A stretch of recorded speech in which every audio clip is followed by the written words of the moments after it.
All in predictions, let's get into it. We have the first match, which is Jon Moxley versus Hangman Adam Page for the World Heavyweight Championship and a Texas Death Match. Now, if you were to ask me, this is an easy one that I'm going to give to Hangman Adam Page, simply because of the storyline that he's been on recently, and for the fact that if he doesn't win here, it means that all that build-up, all that fighting that he's done, all that talk about redemption will be put to waste. I don't see why Moxley needs to go into another reign.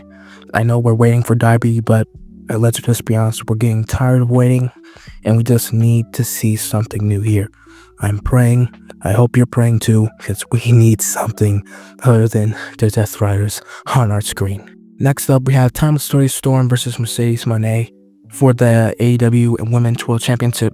This one would go to Mercedes Moné because she's just been on a power trip lately, winning multiple titles in multiple consecutive companies.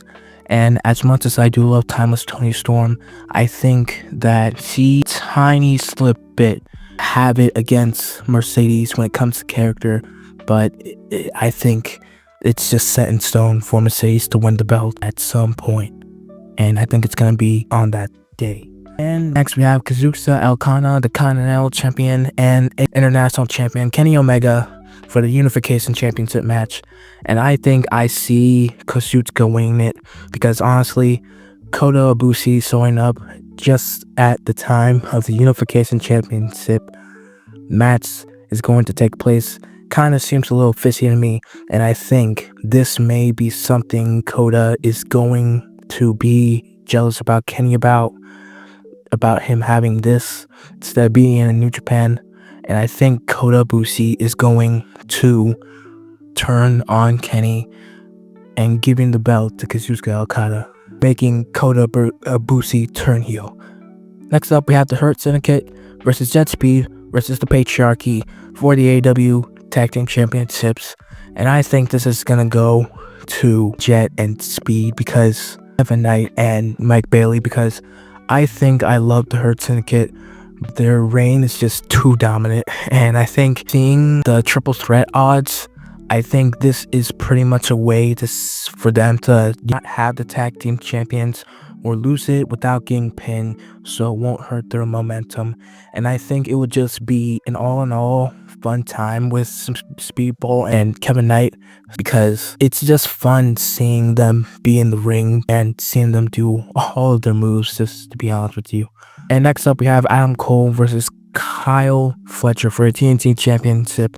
And I see this one going to Fletcher because I think Kyle Fletcher has earned his dues. Because if you have not seen that Steel Cage match he had with Will Ospreay, the Continental Classic, Full Gear, and his work in the Owen Cup final, he's pretty much earned his championship reign about now, in my opinion.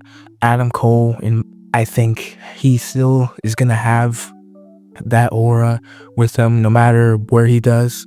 But I think Kyle Fletcher definitely should be TNT champion, and I see him being TNT champion at the end of that match.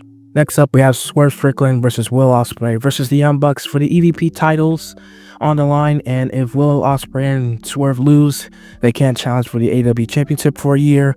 And I think as much as I really want those two to have a good championship match for the AEW Championship down the line, I kind of see the Bucks still hanging on to the EVP titles, in my opinion, because I don't really think the Bucks would lose, because I think they'll win in means of cheating.